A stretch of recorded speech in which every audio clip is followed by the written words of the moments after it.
These First Friday Speaker Series events, these are intended to promote CSTEM, so computing, science, technology, engineering, and mathematics, and really to sort of highlight the role that computing and technology in general has on our society and on our personal lives, right? It's just becoming increasingly prevalent and ubiquitous, and so, yeah, as much as possible, we're trying to raise consciousness of what is happening these days in all of those areas.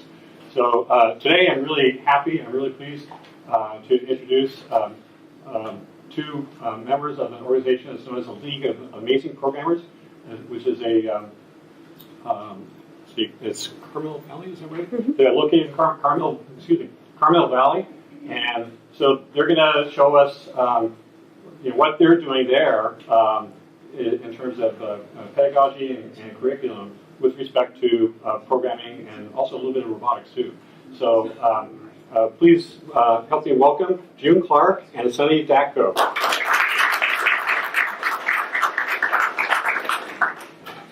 Hi everyone. Thank you for the intro. So before we get started, who here has programmed before? Okay, good show of hands. Who here has thought about programming something before? Yeah? Awesome, well you've come to the right place. June and I are from the League of Amazing Programmers. We teach grade school and high school children how to program in Java and web development. So we came here to talk a bit about programming and a bit about the program. So let's get started. This is me, I'm Sonny Datko. I started building websites when I was 12 years old because I had so many friends. So I lived on the internet constantly. I talked my parents into buying me a domain and a hosting account. What was it? In middle school. Yes, and I'm amazed they did that. What was it called? You're going to laugh. My domain was sunnynefarious.com. And look what you turned out to be. I know. Now I use my powers for good. If you are curious, you can see my current website at sunnydatko.com. You can check it out later. But yeah, so I'm actually a former student here at Mesa College. I took the web programming certification program here. I actually have one of my old professors, not old, sorry, one of my previous professors here tonight, Marion Gibson. I want to give a shout out. If you have a chance to take the database-driven websites class, it's great. I learned a ton about SQL, and it's really useful. So June? This is me. Sonny actually made this slide for me. I thought I'd keep it in. June Clarke is awesome and pretty too. Smells nice sometimes. We work together very closely. Sometimes on Saturday mornings. When she's been teaching all day, you know. Yeah, it's actually really heavy work. It kind of takes it out of you, but very fulfilling too. So I've been programming since I was quite young. This is me with my first computer. I think I'm maybe 8 or 9 in this picture. And with this computer, my dad was really into all things technical, so we bought us a computer. And with this computer came a manual in the back of it. There was code, it was basic. And I found that, and it just went off. It was just completely magical, and I was hooked straight away. So I spend my weekends typing in this basic and trying to figure out what it meant. Then I went off to college, to Ireland's most prestigious university. This is a picture of Trinity College Dublin, and I studied computer science there. And it was a bit of a shock because I thought I knew how to code and I thought it would be easy, but boy was I wrong. About 60% of the students dropped out in the first year, and 3 girls total graduated from the computer science degree. So basically what happened when I got there was we were thrown in the deep end with all sorts of computer science topics, and programming wasn't really given any decent amount of time for training or for learning it. So I spent most of my time in college either thinking that I was dumb or the program was really hard. two things that I completely disagree with now. This is me at 18 or 19. Then I came to America, that was Ireland by the way, on a sunny day, which was quite rare. They must have waited for that photo.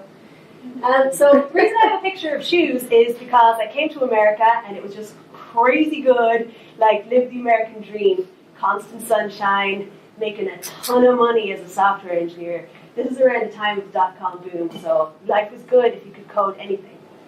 And so I spent a bit of time working for the government, not work that I was super enthralled by, but I did amass quite an amazing shoe collection, which I have now.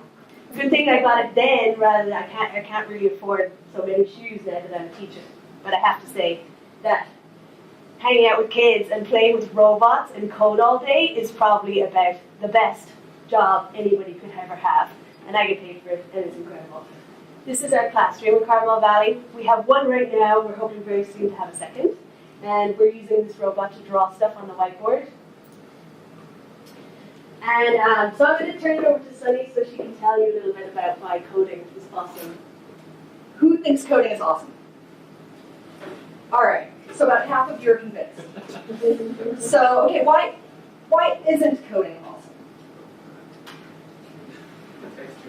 Takes too long? Tedious, okay. Yeah, it can be time consuming. And some aspects of it can get rather dry. But coding in itself is an amazing superpower. If you are willing to spend a little time with it, it will do so many amazing things. For one, it's probably one of the few things you can learn that will really make you smarter. And I mean it. It will teach you problem-solving skills. It will teach you how to try to understand what an objective is and break it down into a series of sub-processes and go, okay, how can I do this? And whether or not it's programming or any aspect of life that you're coming up against, this is something that's going to translate. That programming will extend your capability. Like, programming is almost like writing. Like, when you had to learn how to start writing in, like, 3rd grade, you probably thought, why do I have to do this? Like, this sucks. It's time-consuming. It's tedious, right? It's boring. Why do I have to write cursive? It's hard. It's hard. It is hard. But then, imagine now if you couldn't write or you couldn't read, and every single thing that you wanted to read or write, you had to go up to someone and be like, hey, can you write this for me? I don't know how to do it. That's the way it used to be in the Middle Ages. Exactly. And think about how much further we've come along and how much more we can do now that you have this basic skill of writing. Programming is just another form of writing, but you're writing instructions to a computer, and you're getting that computer to do things. And that's something that's going to benefit you, whether or not you're a software engineer or a developer, whatever field you go into. Let's say you want to become a doctor or you want to become an artist. Knowing a bit about how computers work, what's going on behind the scenes, and how to relay instructions to it is something that's going to benefit you. I have an example. So my roommate is a reporter, and she learned to do data mining, and she just was able to report on tons and tons more stuff. Got to save data from the city, and there's so much more that she can do as a reporter because she knows how to create data. Absolutely. And it's fun. Like, it really is fun. When we present recipes to the class, they are always having fun. And it's something that anyone can learn. There are no barriers to entry with this. You can go home, you can install an IDE, or you can install like a development environment, you can get like a Java development kit, and it's all completely free, it's open source, it takes minutes to download and install on your computer, and you can just start playing with it right away. There's not much of a curve. And Here we have a picture of our website. We're not exactly sure why we put this slide in. I wasn't sure either. It looks good. Yeah, this is our new website. We're very proud of it. Okay, I'm going to talk about the school, and these are the statistics. All right, so we're a nonprofit school. We teach kids after school. They usually come in the evening or on weekends. We consider ourselves to be a trade school, which means a vocational school, which means that we're teaching an actual career. The way it works is that we have about 20 teachers. They're professional programmers, and they come and they teach an hour and a half class once a week. They hang out with the kids. We have 30% scholarship. The rich kids pay, the 70% of the rich kids, they pay tuition, and that pays for the scholarship kids. We're hoping to get that to 50% soon. And we also survive on donations. We got about 50K last year. So right now we have 80 students, we have 20 teachers. As you can see, if you're any good at division, that means there's 1 teacher to every 4 students. And the reason that that is necessary and good is just in general, coding is quite, it's somewhat difficult. So we want it to feel like something easy for the kids, that they have support, that they don't get stuck on something and they're like, it won't work, because when you have a kid, by the way, these kids are quite young. Some of them start, our youngest is about 9, and a lot of them are 10 when they start. So we want to give them this idea. I think of it like McDonald's. Give them a happy meal when they're young, and then forever have them connect programming with fun and with ease. And so they don't get to a point where you guys are like, okay, there's this really difficult and boring thing called programming. They're like, nah, it's like French fries and chicken nuggets. I'm the only paid employee. Sonny here is one of our 20 volunteer teachers. And we give, so that's 30% of students, that costs us about $35K per year. And one of the things that I just recently discovered, and that we're quite proud of, is that we have a 90% retention rate. That means that, I calculated it, 10 students dropped out last year. And that's quite small if you know anything about computer science or programming classes. There's a very high dropout rate. Yeah, to compare, June, you said earlier that when you went to your program, it had a 60% dropout rate In the first year. in the first year. That's not uncommon. That's actually exceedingly common, that in almost any computer science program or programming program, 50% of the students will either drop out or fail. So the reason that we think that is really just that programming is a new thing. It's been done by people in their basements, and nobody has really figured out how to teach it well. And that's what we've spent the last few years trying to do. Okay, in bold, close to our hearts, we have 30% girls. Sounds small, but yet it is a little bit larger than usual. And this is what the classroom looks like. So first of all, this is 8 desks with 8 computers, and you'll no, that's not, I can't count, 6. We have sometimes 8, that would be about the maximum number of students. Sometimes they pair program. But the reason I have this picture here is because you might see that the classroom is backwards. And the reason for that is we just always want to focus on coding. So the kids, once they get in the door, they're coding for an hour and a half solid for a whole class. And they do that once a week. So I calculated that our students, once they've been with us a couple of years, have done a minimum of 300 hours of programming, which is a lot more than you would do if you're just hanging out or even going to college. Right, but enough of bashing the college. The community is awesome. Like, you get to go there as a kind of somewhat geeky person.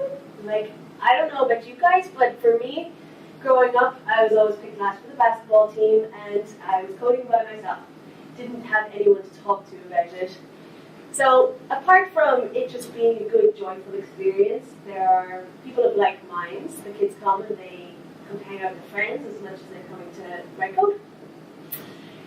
And it's fun. This is a kid, he's using these pumpkins to play sounds. This is the Makey, and it was a Halloween project. And over here, those are 2 trophies that we won the week before last. And the reason I put this in here is because it was a huge vindication for the fact that the kids are actually able to write good, useful things in the real world. It was a competition called Code Day, and we were competing with college level students and high school students. The little asteroid guy, no, what's he? Space Invaders? Yeah, the little Space Invaders guy. The 2 11-year-olds won that for best game. So cute, oh my god.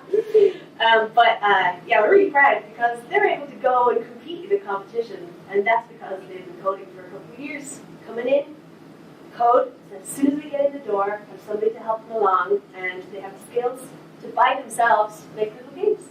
And the other one was for best overall. That was 2 out of the 3 prizes that were available at the competition. Okay, so to get into some nitty-gritty, this is how we progress the students along. This chart has each person's name as a Velcro, and they move up the chart as they go. There are exams at each level, and they learn different topics.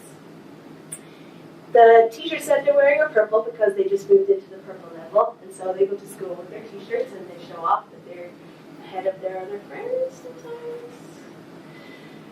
And so to give you an idea of what's going on in those levels, I made this so I consider them to be code literate when they're in the first few levels, which means they can read it, they can't really go and write apps and stuff like that.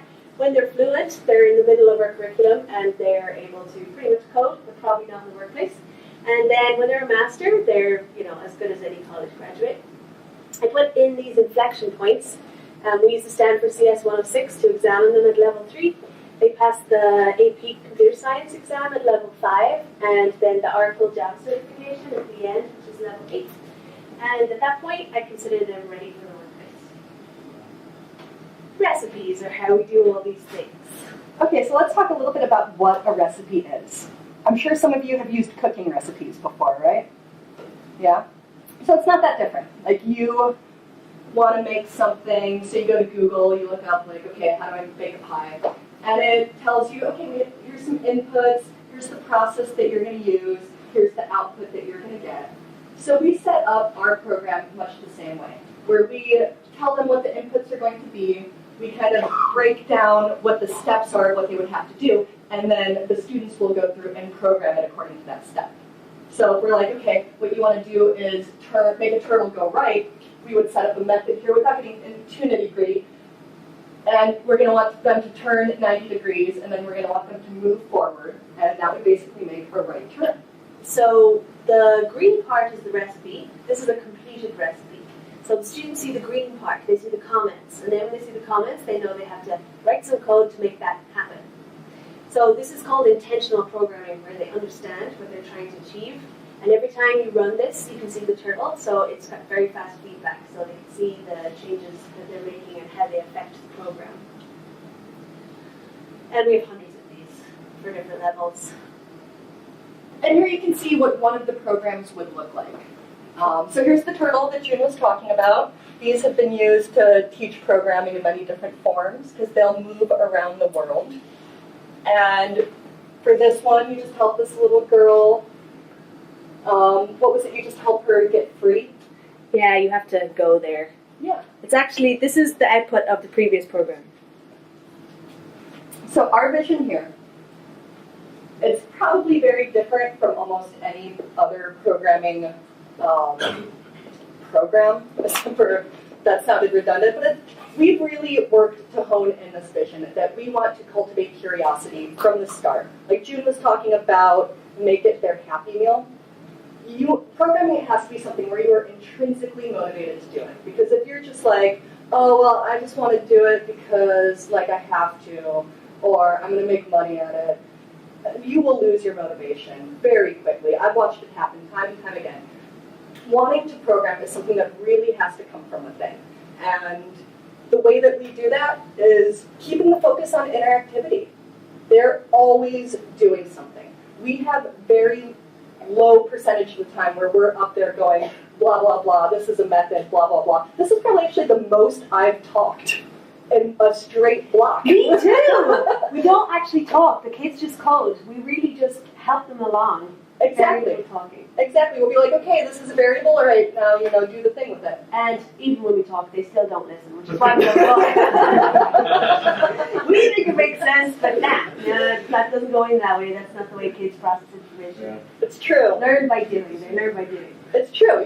I think fundamentally for any concept, that's really the only way you learn is by doing. And we just try to keep it fun.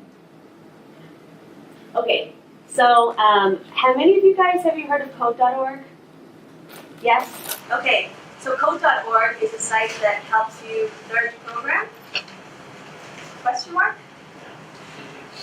Right, so at the moment, what's going on in the world is that everybody is going around saying that kids are learning to program when they're in middle school. And, okay, they actually say they're learning to code. That would be true if you would consider these pink blocks to be coding. I personally don't consider this to be coding. I consider this to be pre-programmatic thinking. This code, these blocks generate code, but putting these blocks together, in my world, is not coding. Coding is writing this code that looks like code that does the exact same thing. So this thing gets the Disney princess to walk in the square, and then this thing gets the tortoise to move in the square.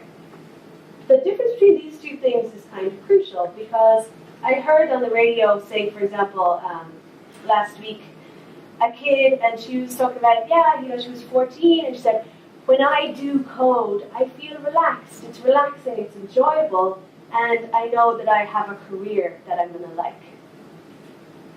What that means is that she enjoys going onto the code.org site, and she enjoys putting these blocks together. But there's no way in hell there's going to be a job that is that. So the rant is that it's dangerous to go around calling this coding because everyone's assuming that we're teaching our middle school children to code and that we're doing well with STEM education. This is from the campaign. It's from one of the videos, and so it's got all these people doing crazy stuff. He's writing 3 lines of code. While he's surfing? Yes. Okay. So you can't write code on a surfboard yet. But you can't do code.org on a surfboard because all you're going to do is press a button. Alright, and anyway, this is also part of it, but this is a recent tweet. My students were able to code over 1,900 lines of code in 1 hour today. How many lines of code did her students write that day? 0. Yeah. Okay, but she doesn't know that. Alright, so we're in serious rant territory here. I have a few kind of unusual ideas on things. I'm a software engineer, but I'm kind of becoming a teacher, and I'm doing it for 3 years and discovering different things, and they are very interesting as to how different people learn. This is part of it. These are 2 statements, and I want you guys to think about which you would agree with more. You're born with your intelligence. You can learn new things, but can't really change how intelligent you are. No matter how intelligent you are, you can always get better. You can improve a lot. Okay, these are 2 different mindsets. Okay, so these 2 mindsets, there's two groups. One is fixed and one is growth. And if you're a fixed mindset, like I was when I was younger, you would assume that intelligence is something that's set up for, that you're born with. And one very important part of this is that when you find a challenge that's very difficult, that your ego tells you that you're stupid. Because this stuff is so intimately entwined in your ego, you then don't want to go and challenge yourself like that. Challenges mean you're stupid, then a lot of the time you're not going to accept those challenges because you don't want to be stupid. So then you get this kind of attitude where you encounter a challenge and you give up. You don't want to pursue it. That's fixed mindset. And growth is the second quote that we saw up there. That intelligence can be gained through effort. The challenges make you smarter, and these people tend to be resilient in the face of problems and challenges. The reason I'm talking about this is that programming is pretty much a series of challenges. You're basically problem solving. So you sit down at a computer, this thing won't work, fix that. This thing won't work, fix that. Or you have this huge big problem and you have no clue how to solve it. Very important in that situation to be of growth mindset, because you need to start tackling the problem, breaking it down, and getting through it. So the reason I'm talking about this stuff is I think that if you get a brain that's young enough, you can train it to be of growth mindset. I see, I don't have kids, but a lot of my friends have kids, and I hear them, the things that they say to their kids. They say, you're smart, don't say that to a kid. You did that, oh, congratulations, oh, you're so clever.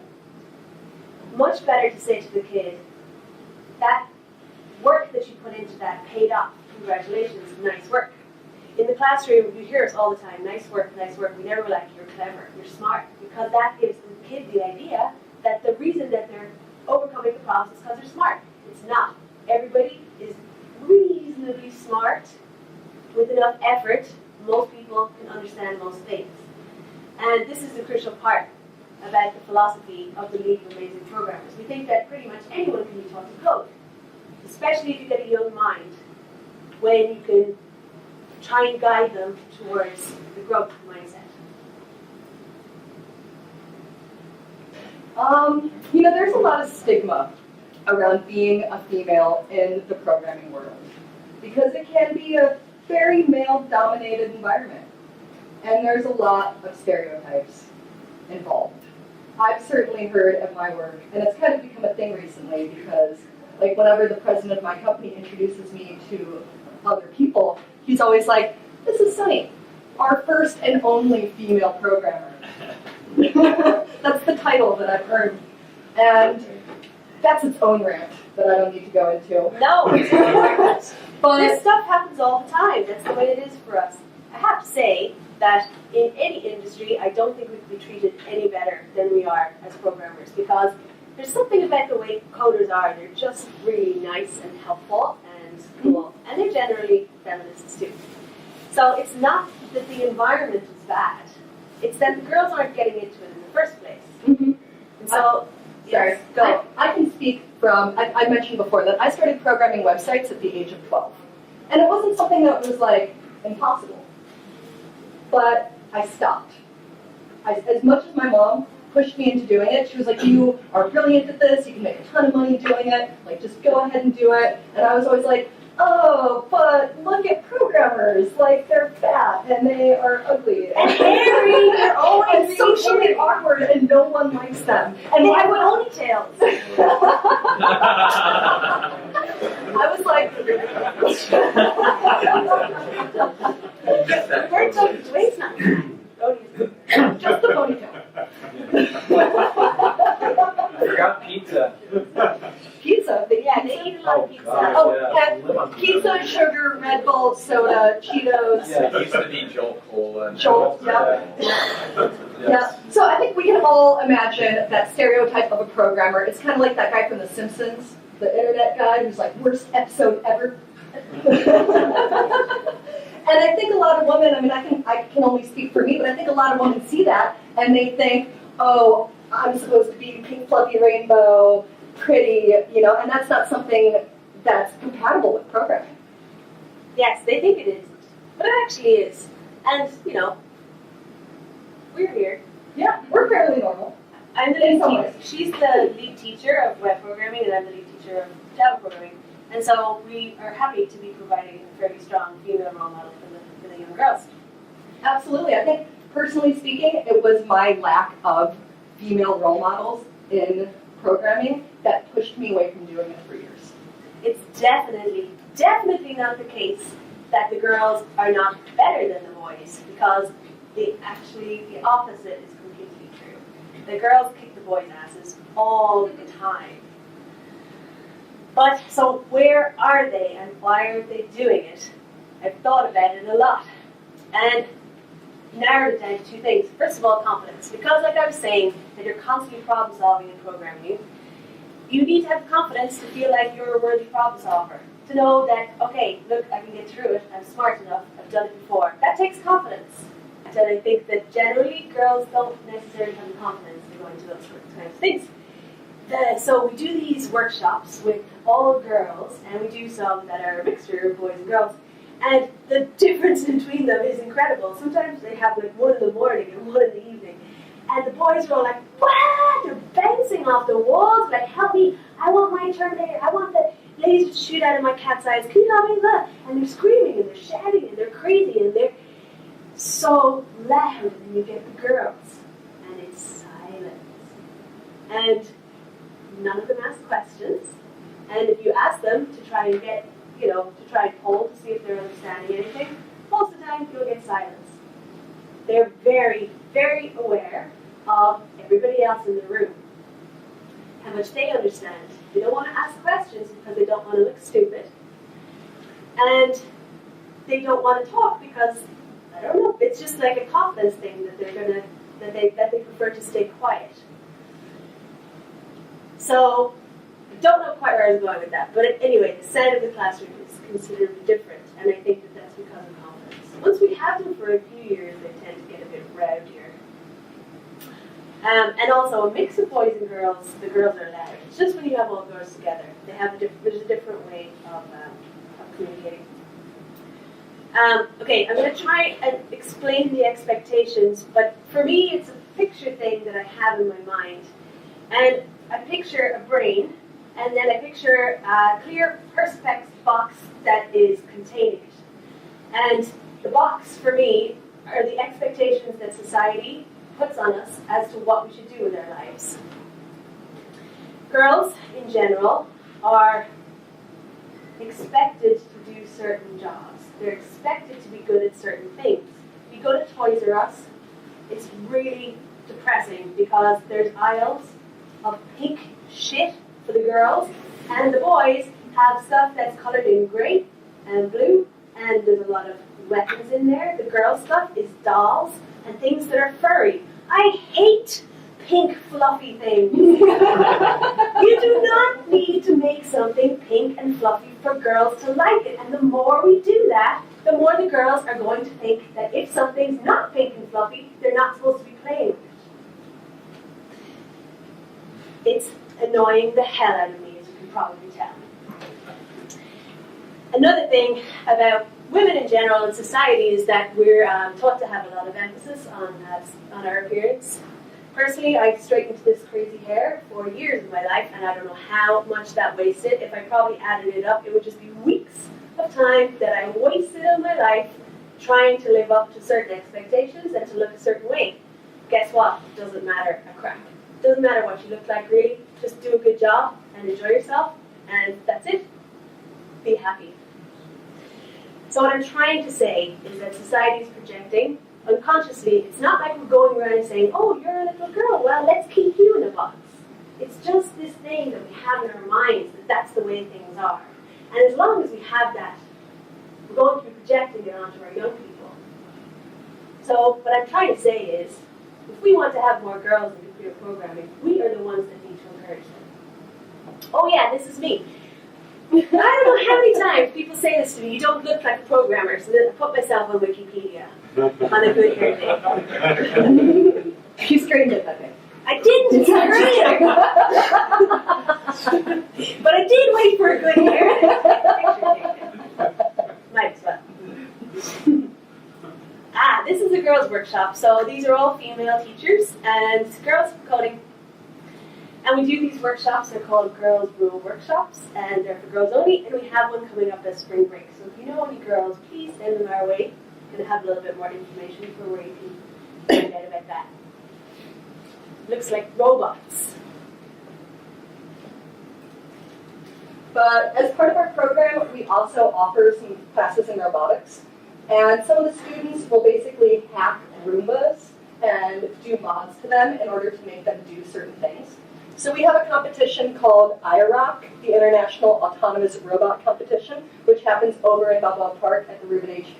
Science Center, which is fabulous if you've never gone. And about 15 teams enter, and we are also part of it. So we've done, like I said, the Hack Roomba vacuum cleaner, and we've also built some home-built robots using the Lego Mindstorm. And the competition basically involves solving a maze, finding IR beacons, and doing a speed race. And the students love it. I mean, they talk about it all year. They are stoked on it. One of our students actually developed the logo for the competition, right, Lizzie? Mm-hmm. Yeah. Yeah, so it's a ton of fun. So programming, for if you're not a coder, that means not people. Programming is not the same as computer science. Little programming humor for you. One person got it. I got it. Yeah. 2 people got it. Basically, I don't think you need to have this computer science degree to become a programmer. Actually, most programmers don't have a computer science degree. Really? I've heard it's something like 70 or 80% either don't have a degree or don't have a degree in computer science. Like me personally, my bachelor's is in business marketing. I did not study computer science or programming until after I graduated, and I went back and I just did a couple courses here, like I said before, and I did some online courses through UCSD Extension, which is actually how I know Dwayne, and just taking a couple semesters, like that's really all you need to know to springboard into it. A lot of people don't even do that, they just watch YouTube videos or study online, do it themselves. Yeah. And it's a really good job. Oh, And you yeah. can buy a lot of shoes. You can. And it's cushy, for the most part. Yeah, it's actually probably, I think, the best job in the whole world because you just sit there solving problems all day long, and it's very fun. It's so much fun. I just can't even explain. But anyway, maybe you guys can try it out. So we're an organization of engineers. We're 20 programmers, and we know how to code, and we know what is necessary to code in the real world. So that's why we are trying to become teachers. It gives a little bit of a flavor to things to when a teacher is trying to teach people to become an engineer.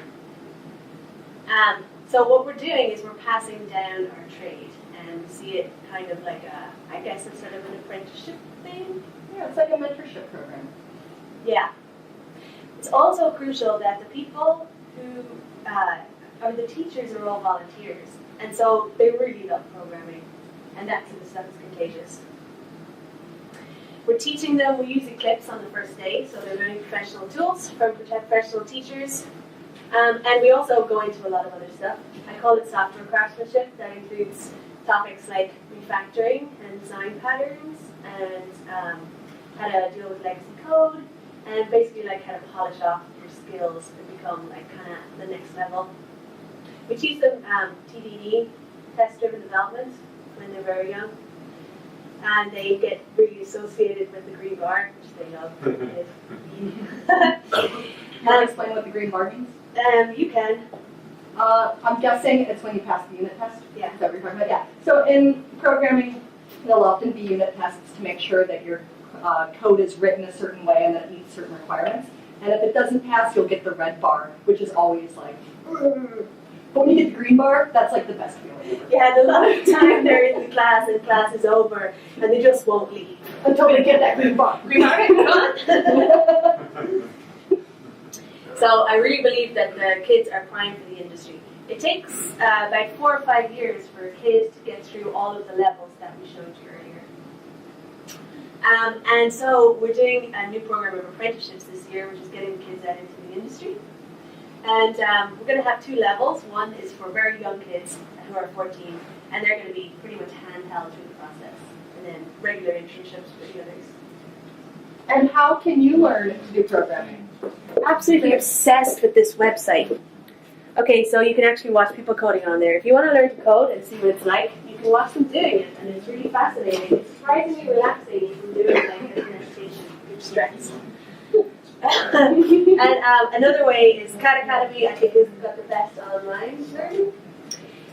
If you have somebody who you know, like a kid or somebody who you could hang out with and learn, we've discovered that really the best way to learn programming is by teaching it. Oh yeah, I have learned so much by teaching. It's ridiculous. Like the company I work for asked me to build a new website for them, and like they already had the mock-ups in a Photoshop file that someone had designed, and they were like, "Here, just go ahead and do this." I was amazed at how quickly I was able to put it together, from having had to explain it so many times to students and go, "Oh no, don't do that. You're doing it wrong.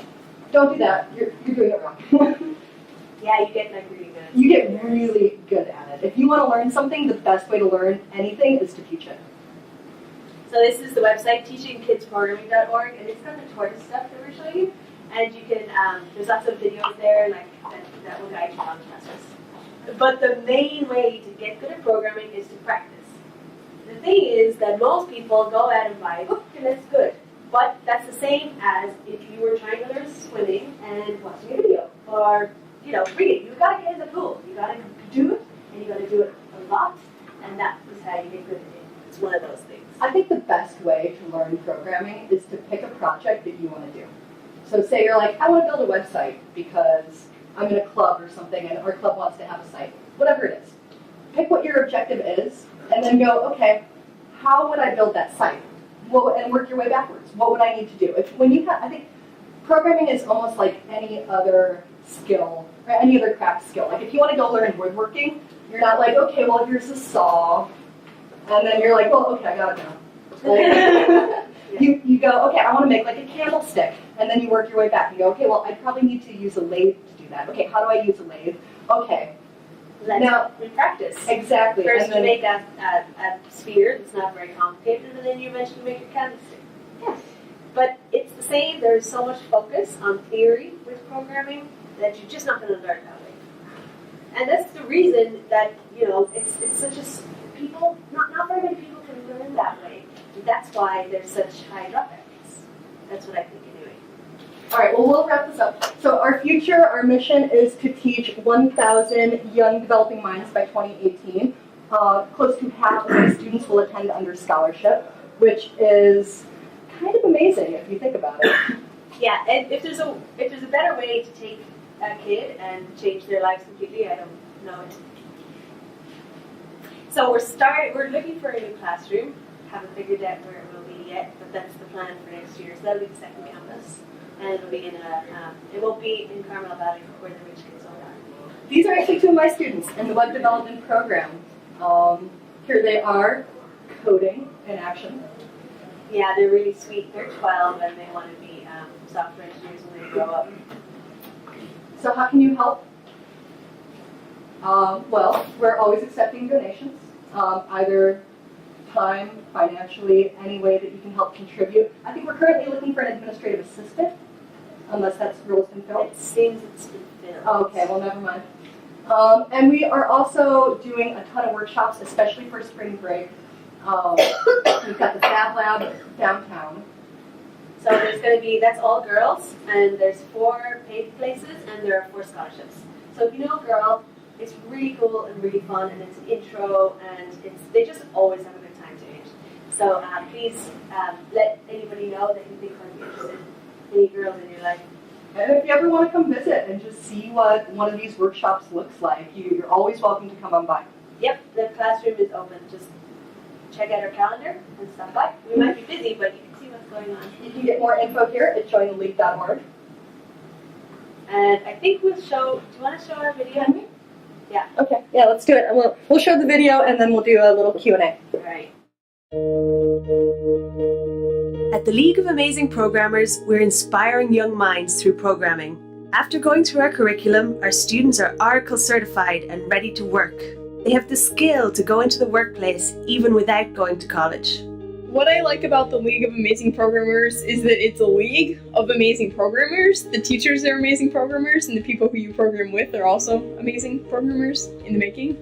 Coding is also one of my passions because with coding, you can take a creative idea and you can really make something out of it. I love it so much that I just like to put all that time, all my free time into programming. So I saw my brother doing some coding at home and I thought, hey, this is really interesting. So I started taking classes here and I really enjoyed it. The League is pretty much heaven on earth for my 12-year-old self. The kids come here, they hang out with each other, they write games, they play each other's games, and there's a real sense of the joy of programming here. The classroom it's always loud, it's always fun, people are always having a great time, you're never not having a great time, and I think it's just a really interactive experience, which is really different to normal school. I think that the League of Amazing Programmers is a really good school because coding is going to be the language of the future. It's going to be what you need to know. 8 years ago, my wife Diane and I decided we'd start a nonprofit school teaching kids Java. We've developed some wonderful relationships with parents, with students, and a great group of Java professional teachers. I really love seeing the kids' faces and seeing their reactions once they've done the same thing. Learning how to code is like maybe the most empowering thing possible. All of our teachers, they're Java professionals and they all volunteer their time because they love programming. Maybe it's a little frustrating at times when your code doesn't work, but then you figure out what was wrong, and then like you kind of feel, I don't know, joy over it with you because you figured it out and you feel like an expert programmer at that moment. You'll never get bored of coding. It doesn't even have to be step by step. You can just do one thing, move on to the next thing, and you won't get bored. My classmates are really cool and nice, and it's really fun to learn things with them, and we plan to start a company one day. There's nothing more satisfying than seeing the spark in a child's eyes when they realize that they have the power and the agency to influence and to create the digital world around them. We started with a lot of fun little games.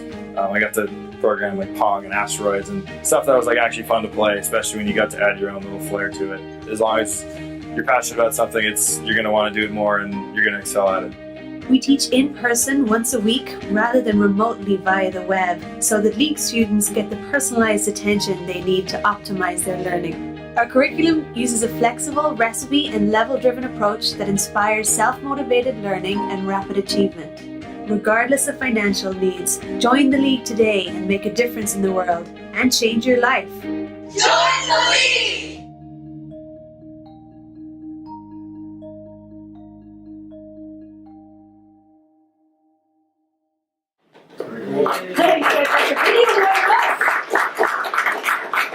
So, does anyone have questions?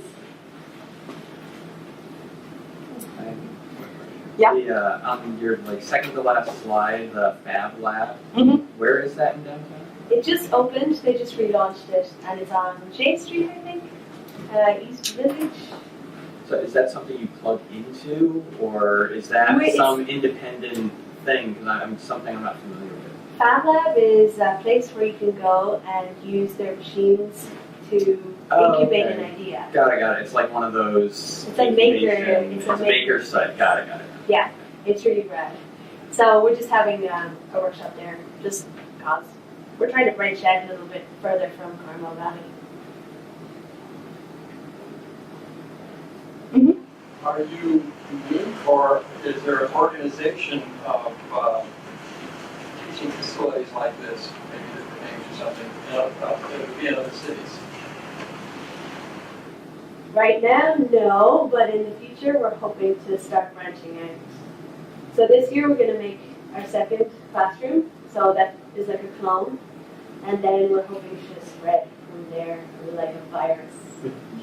Like a computer virus. I think of it as like or like if you feed a gremlin after midnight, that's how it goes to sleep. I walked in a little late, but is this solely emphasized on Java, or do you guys teach it other languages as well? We teach Java mainly. Yeah, we recently started doing the web development program as well, so we teach HTML, CSS, and JavaScript. It's just Java. It's just got lots of really nice tools, and our curriculum is built around it. So C# or C++ probably not. Though when you know one language, right? Yeah, it's definitely transfers. Yeah, it's easily transferable. Usually, if you can look at something and go, okay, here's how I would do it in Java. I would, kind of do step 1, step 2, step 3. It's really easy to go, okay, well, how would I do this in another language? What's the syntax for that? Yeah, it's just really a matter of learning syntax. The bigger ideas in programming, like knowing what objects are and knowing how to write methods and knowing loops and logic, that sort of stuff, you learn in one language and it transfers. We were also talking about maybe doing a sequel thing, maybe just like a mini workshop at some point. I think that'd be fun. A little bit of sequel. Mainly Java. Mainly Java. So how would you translate this into a college classroom? Because what I see from your methods, basically, it's an hour and a half that they come one time a week, you said. But it looked to me from your video that a lot of it is collaborative learning. And in our classroom environment, it's not collaborative learning. In most of my classroom settings, it's not collaborative learning. The other thing is when your students go home, what do they do when they go home? Do they have homework? And then they come back the next week and work on what they've done during the week for homework.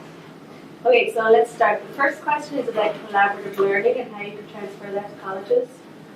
We have a serious advantage because the classes are so small, but I've taken some methods from the agile world that you can use to do collaborative things like retrospectives, breaking them into teams. The other thing that you have with colleges is that you don't have necessarily professional programmers to help you out of those situations. And I think just in general, from being in college myself, the leaps are too big.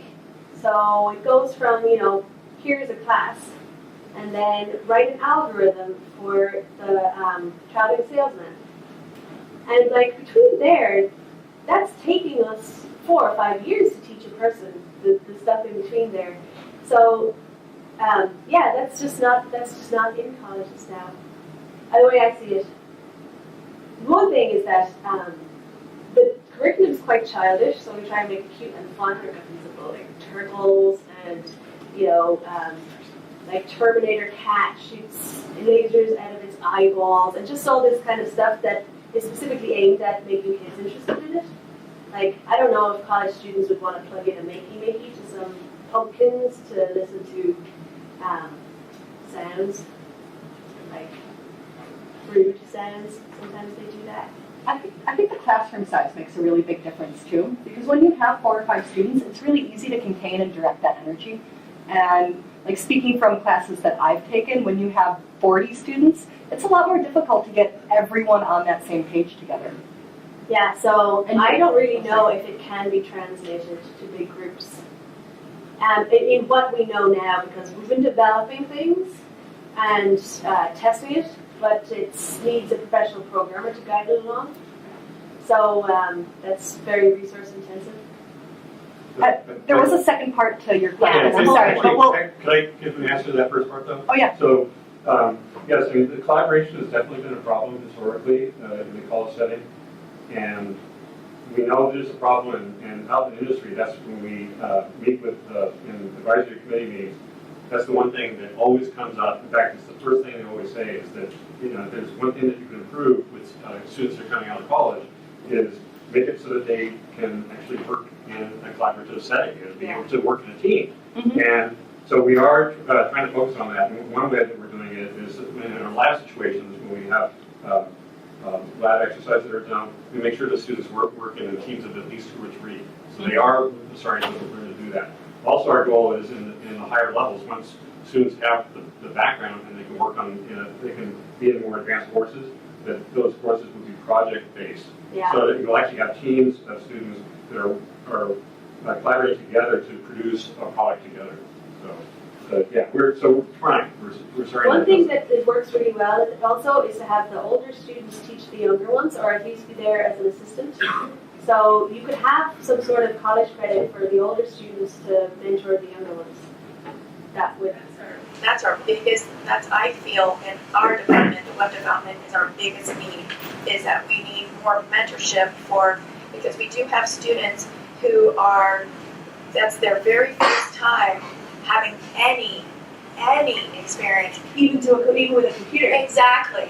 And then we lose them because of embarrassment. Yes. They don't want to ask questions. They don't want to look like, and that's a shame because we need more things like that where it's collaborative learning.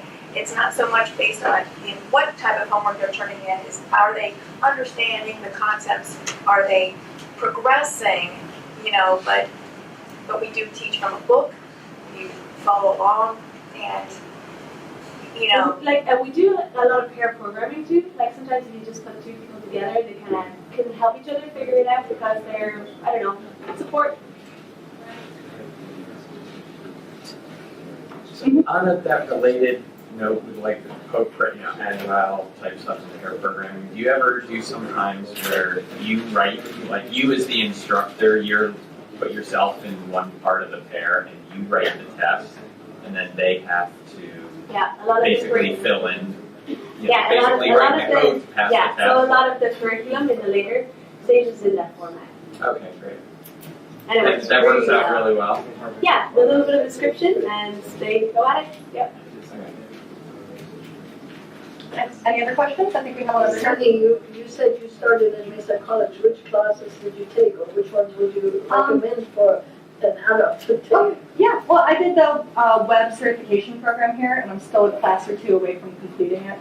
But I did the beginning HTML and CSS class, and I think I did the more intermediate one where you get into like responsive web design. And I did a class in Dreamweaver, which I did not like. I think that professor's not no, the professor. It wasn't the professor. It's just Dreamweaver. Like, if anyone's worked with Dreamweaver, you'd understand why. But I did Photoshop, and I learned a lot from that. That was really fun. So yeah, I would think that I'd say that's a good program to go through is the web certification one. Yeah. It'd make you really happy if someone under the age of 40 would ask a question. Yeah.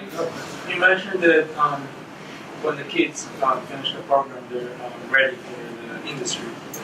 How do you do that? Do you teach them exactly like what you would do in real life, or is it the cutesy that you said really fun? They start at the cutesy levels is when they're little. Then it gets pretty heady when they get to level 7. But so say design patterns, for example. They're very kind of big and complicated concepts, and a lot of the time I take them and apply them to the real world. Or, like, so I have, for example, to explain exceptions.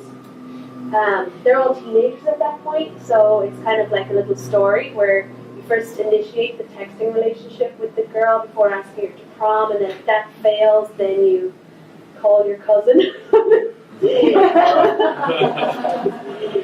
So without, you can make it cutesy so that the story, people remember stories, they don't remember theory. So if you can turn something into a story, then that has a much stronger association in the person's brain. So cutesy, there's cutesy for the little ones, and that's like, you know, the little characters and stuff. But then I do consider that sort of teaching to be cutesy because I don't read stuff in books. I read all the Java books, and I don't see anything that is remotely entertaining. So I've got to add some entertainment in there. I've got to make it enjoyable. So you do add some critical thinking aspect to your project. Because the people that work with the program, it's hard to explain to them. They think that you have to give them the algorithm or some stuff. So I think you follow the logic. It's because they probably just went to school like doing coding and they don't really want to think critically. So I don't know if you do that. Then if you don't include the critical thinking part, you push people, oh, you're ready for industry, and you get all of this in our industry. Who released you in public? Right? You know, I had that experience all the time because I was hired, I was a CTO, and it was just constant. I'd just be like, you have a degree? Are you shitting me? So then what I do if you're hiring is pair programming with them remotely or have them complete an exercise, and then that weeds out a lot. But really, I mean, I was looking at this stuff and thinking, how can you get a degree and not be able to code? But I know, because it kind of happened to me. I didn't really know how to code when I left school. I had a really long commute between my first job and home, and I was just like studying, going crazy, like trying to keep up, trying to figure out what was going on the way from that long commute, and learned after college. But I know how to teach programming. And you start young, and you have practice. It's just the same. It's like you just practice it, and then you'll know how to do it. If you're getting through a computer science degree without practicing enough programming, then you're not going to know how to code.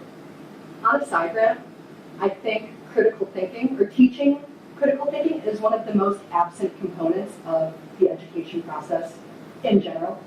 And it's something we really focus on as one of the main points of this program, is that, yeah, like we could just tell you to add those lines of code and you do it, and you'd be like, well, yeah, okay, I did it. But if you don't wake up the next day and understand what that meant and be able to replicate it in a slightly different scenario based on those principles, or if you're not able to look at something and go, okay, how would I do this? You don't have that critical thinking component. And you haven't learned anything from the programming. So a lot of times when people are teaching programming, they'll say, here's the code, put it in your Eclipse. That's learning to type. That's not learning to code. Robot mode. Exactly. It's like chimpanzee. Like robot mode. Nobody, they can do that. It's automated. They don't pay to be robots. Exactly. You have to be able to take it, derive it, and then do it some other way. So these recipes that we were talking about earlier, we call that intentional coding. And it means that in order to complete the exercise, the student has to understand the intention of what they're doing. And we have them tested very regularly, so they see the feedback. But yeah, you can't pass any of our exams without knowing how to code, because the exams are a programming challenge, and we test them at each level for 9 levels. Good question. Yeah. So for the ongoing classes, are there any older students, or is it only grade school? we have older students. We have a lot of we have a bunch of mother-daughter teams that are really adorable. But yeah, I mean, if you're interested, you're welcome to stop by the classroom, see if you would find it worthwhile, and absolutely, you'd be welcome to join the class. And are they designed for like people with no experience? Like what would happen if like someone applied and they already took AP science? We always assume that they don't have experience. There are some unusual cases where we take people that not in level 0. Mostly they start in level 0. It's level 0 because in programming you start counting 0. But it sounds kind of like it's not. We have a certificate. It's like, congratulations, you've passed level 0. They're giving these things out to parents. The parents are like, what? What are you saying? My kid is a 0? But the levels are the transistor code, because our founder, who you saw briefly there, is an electrical engineer. So they're like karate levels except for beats. And so 0 is black and white is night.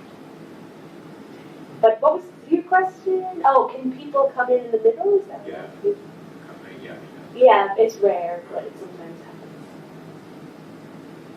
I also wanted to say, just as a footnote, we typically teach up to about high school range, but we've had a number of students in the program go on to study it in college. We've even, I think you saw in the video, we had one student that was at Stanford studying their computer science. I have to say, as a woman, and starting to talk about these things, we all hate being up here. And we all hate speaking in public. But if we don't do it, we're just exacerbating the problem. So that's why we're here. We do this for you. No, we all need to do it for the next generation. If you really think about us women living in this day and age, like the people that have gone before us, that have set this stuff up for us, that have suffered, yeah, we have it easy. I guess that's it then. Yeah.